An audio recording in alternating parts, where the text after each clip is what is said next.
Kumar Singh Neetu organic स्वदेशी store का संचालक हूँ।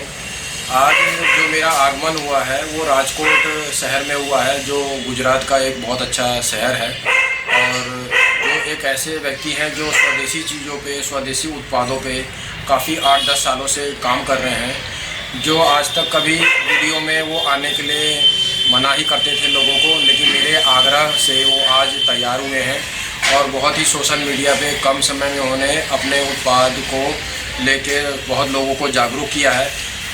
ये वीडियो बनाने का तात्पर्य ये है कि जो इंसान अगर अच्छा काम करता है तो वो जनता आवाम के सामने वो आना ही चाहिए। मेरा मानना तो यही है कि वो शख्सियत कौन है जो अच्छा काम कर रहे हैं, किस तरह का वो उत्पाद दे रहे हैं, लोगों को कितना उत्पाद से फ़ायदा हो रहा है, कितना नुकसान हो रहा है, वह इस तरह की बहुत सारी चीज़ों पे आज हम थोड़ा संक्षिप्त में आर्य विपुल जोशी जी से बात करेंगे, जो राजकोट शहर में उनका निवास है। आज मैं उनके निवास पे आया हूँ और आइए आज उनकी मुलाकात मैं आप लोगों से करवाता हूँ। आज जो आर्य विपुल जोशी जी आज हमारे साथ बैठे हैं, सामने रूबरू करवाए हैं। आज उनसे सवाल जो होगा वो मेरा यही होगा सबसे पहला कि जय गौ माता, जय गोपाल। आपसे जो आज खुशी हो रही है मुझे विपुल जी मिल के, वो मैं बता नहीं सकता, वो मेरे दिल का, मन का भाव है, वो शायद आप समझ सकेंगे होंगे, इतने समय से मैं आपके साथ में अभी हूँ। मेरा सबसे पहला सवाल यही है कि आप अपना परिचय दे दीजिए थोड़ा सा। बिल्कुल भाई, जय गौ माता। मैं आर्य विपुल जोशी, एक्चुअली मेरा नाम नहीं, मेरा नाम विपुल जोशी है। अच्छा अच्छा। और आर्य एक्चुअली मैंने जोड़ा है राजीव भाई के कथन पे। उनके कुछ वीडियो मैंने सुने थे, तो उनमें आप ये मान के चलो कि 2013-14 से राजीव भाई को जब से मैंने सुनना शुरू किया तब से मुझ में काफ़ी बदलाव आए हैं। अच्छा। और ये बदलाव जो है वो पूरी तरह से गौ माता को लेकर है।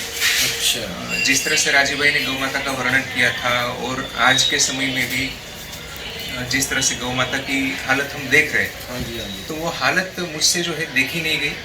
और हम क्या कर सकते हैं गौ माता के लिए? फिर गौ माता से जुड़े हुए कुछ पर्यावरण के प्रश्न है, कुछ मानव स्वास्थ्य के प्रश्न है, तो इन सब के लिए हम क्या कर सकते हैं, हमारी सामाजिक जवाबदेही क्या होती है।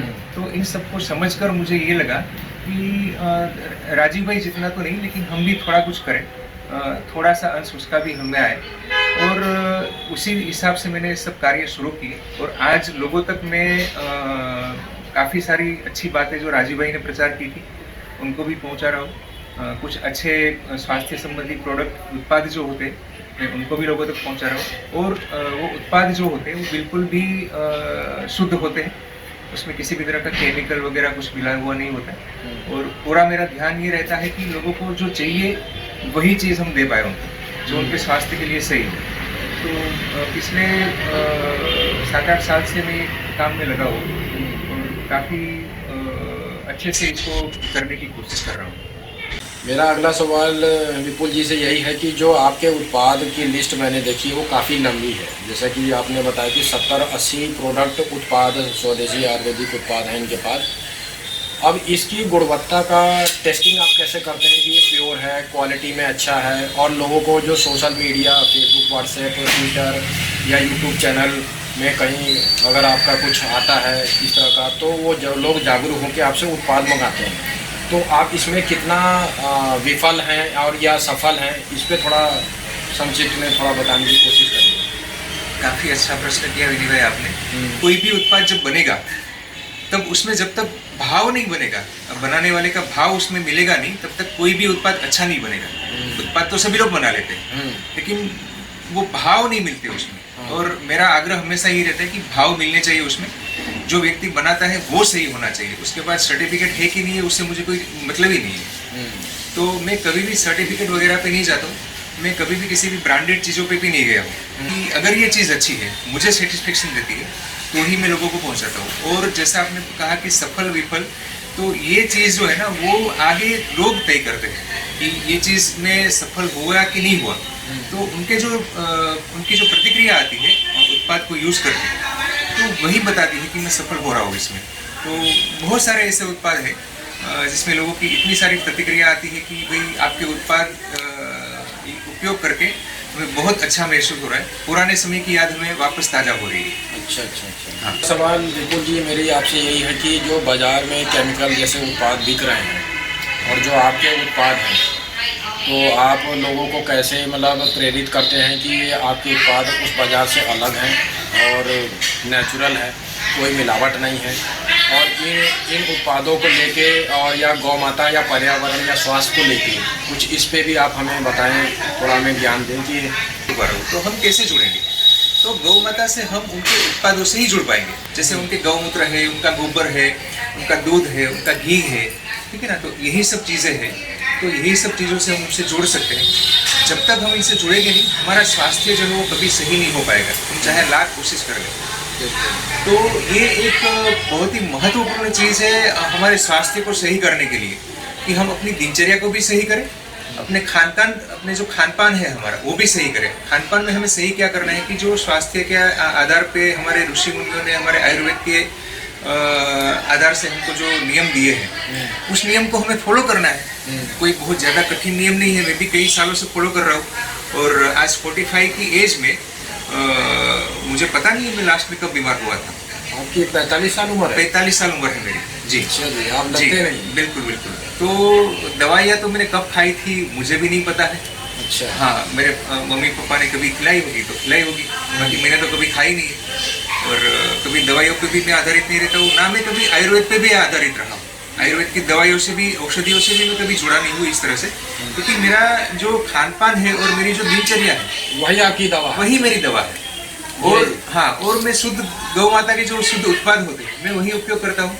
पर्यावरण से रिलेटेड जो चीज़ें होती है मैं उसी का उपयोग करता हूँ। तो स्वास्थ्य मेरा कभी गड़बड़ाया ही नहीं। आज तक मेरा अनुभव ये रहा है विनय भाई कि सुबह में जो उठता हूँ और शाम रात को मैं सोता हूँ, तब तक मेरी एनर्जी वही होती है।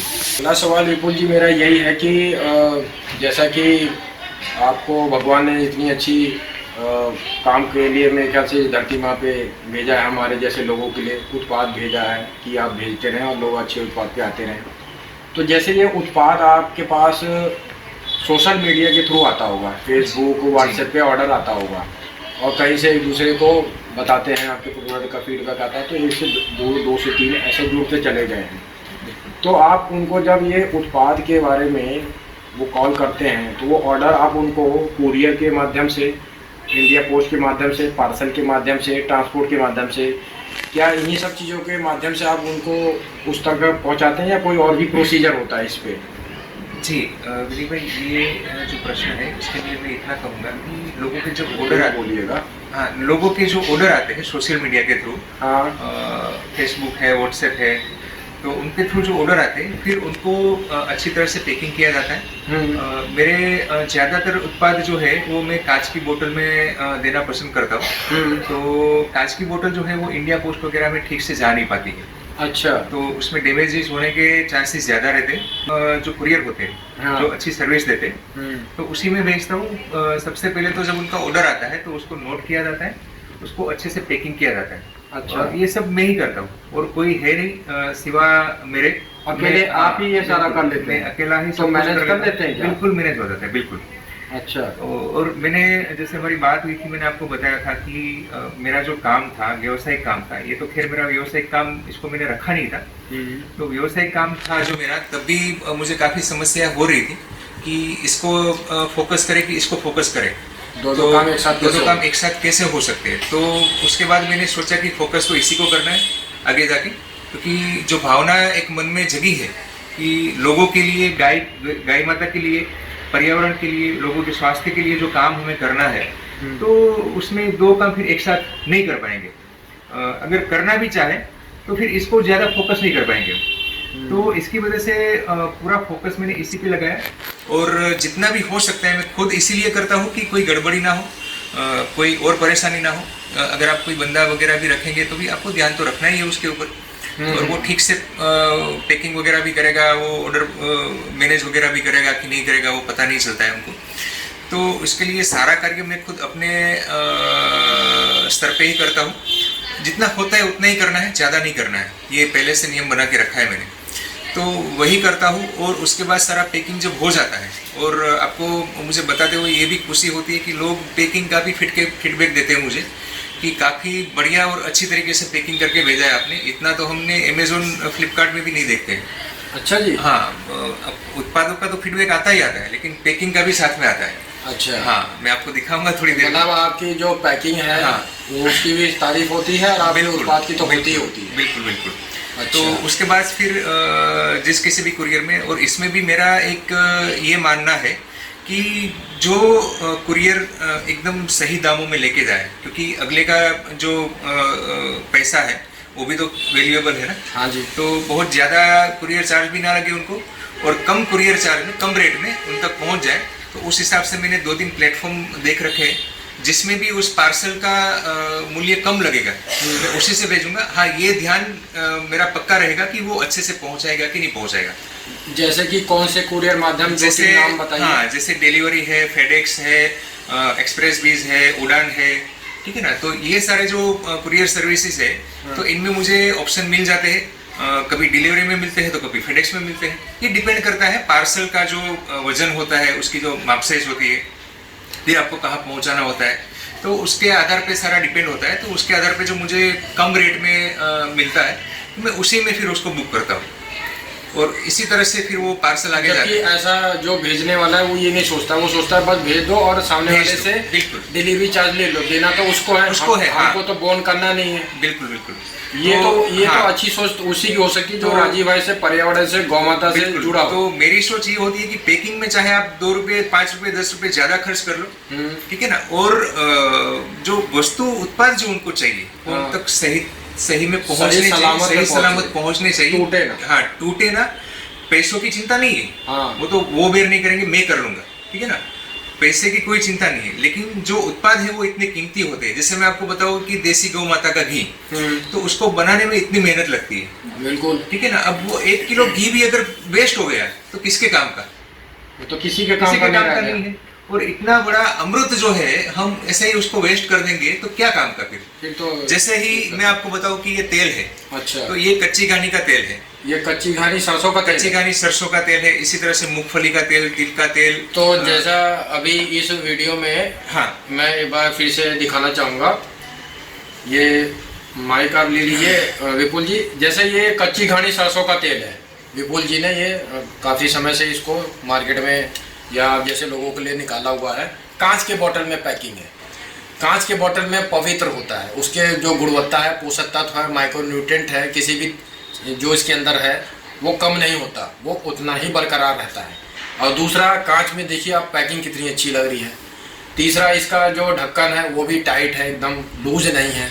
और चौथा, आप ये देखिए कि इस बोतल पे उन्होंने जो ब्लैक में स्टिकर लगाया हुआ है, तो ये कितना अच्छा लग रहा है।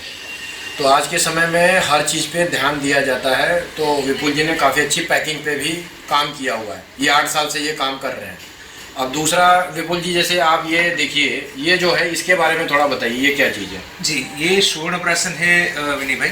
स्वर्ण प्राशन, स्वर्ण प्राशन उस नक्षत्र पे जो बच्चों को नक्षत्र पे जो दिया जाता है। हाँ बिल्कुल, जो एक्चुअली बच्चों को नहीं, इसको गर्भवती माताओं को भी दिया जाता है जी। हाँ, तो बच्चे जो ही जाएगा वो। बिल्कुल बिल्कुल बिल्कुल। तो जब तक बच्चे 14-15 साल के हो जाते हैं तब तक उसको दिया जाता है। और आजकल जो हम ये वैक्सीनेशन वगैरह के चक्कर में फंसे हुए हैं ना, हाँ। तो हमारा जो वैक्सीनेशन है, आयुर्वेदिक वैक्सीनेशन जो हमारे ऋषि मुनियों ने हमारे लिए, हमारे बच्चों के लिए बनाया था, वो ये वैक्सीनेशन है। अगर ये वैक्सीनेशन हम अपने बच्चों को देते हैं ना, तो किसी भी टीके वगैरह, वैक्सीनेशन वगैरह की कोई जरूरत नहीं पड़ेगी। थोड़ा बहुत बता सकते हैं कि इसके अंदर क्या क्या होता है? जी, इसके अंदर जो है सबसे महत्वपूर्ण चीज है स्वर्ण प्राशन। इसका नाम है स्वर्ण प्राशन। तो सबसे महत्वपूर्ण चीज जो है स्वर्ण। तो स्वर्ण सीधा तो हम इसको मिला नहीं सकते, तो इसमें स्वर्ण भस्म ऐड की गई है। अच्छा। कि वो उसी मात्रा में दी जाती है, उसी उसमें दी जाती है। दूसरा जो है देसी गौ माता का घृत, देसी गौ माता का देसी गौ माता का घृत। और तीसरा जो है इस धरती की सबसे एकदम जिसको आप बोल सकते हैं महत्वपूर्ण औषधि, शहद। ठीक है, हमारे शरीर के लिए बहुत ही उपयोगी होता है। तो शहद, घृत और स्वर्ण भस्म, तो इन तीनों चीजों को लेके ये तैयार किया जाता है। और इसमें कुछ औषधियाँ ऐड की जाती है, बहुत सारी औषधियाँ ऐड नहीं होती है इसमें, क्योंकि वो फिर हमारे जो कश्यप ऋषि जिन्होंने इसका बताया है हमें कि किस तरह से देना है, तो उनके हिसाब से सिर्फ इतना ही देना है आपको कि अगर आपके पास, मैं ये स्वर्ण प्राशन भी कभी किसी को ये नहीं बोलता हूँ कि आप यही लो, मैं उनको ये बोलता हूँ कि अगर आपके पास शुद्ध सोना है, शुद्ध स्वर्ण है, ठीक है ना, तो देसी गौ माता का ग्रेट ले लीजिए बिलोने वाला जो मक्खन से बनता है, प्योर शहद ले लीजिए जंगल वाला, ठीक है, और जो सोना है आपके पास उसको पत्थर पे घिसिए, ठीक है, और उसको घी और शहद की असमान मात्रा लेनी है, समान मात्रा कभी लेनी नहीं है, वो जहर बन जाएगा फिर। हाँ, क्रॉस कर दीजिए उसको। तो घी और शहद की असमान मात्रा लेनी है, समान मात्रा नहीं लेनी है, क्योंकि उसके बारे में भी कश्यप ऋषि ने बताया है कि वो समान मात्रा लोगे तो जहर बन जाएगा। असामान्य मात्रा जो है, असमान मात्रा मतलब आपके, हाँ, मतलब मेरे हिसाब से आप ये मान के चलो कि आपने अगर 4 बूंद अगर शहद लिया है तो आपको 1 बूंद घी लेना है। अच्छा। हाँ, तो अगर 4 बूंद घी लिया है तो 1 बूंद शहद लेना है, लेकिन सबसे ज्यादा मात्रा जो रखनी है वो शहद की रखनी है, शहद की रखनी है, घी की कम रखनी है, घी की कम। हाँ, और स्वर्ण भस्म जो है उसकी भी एक मात्रा होती है, तो घिस के आप उसको चटा सकते हो।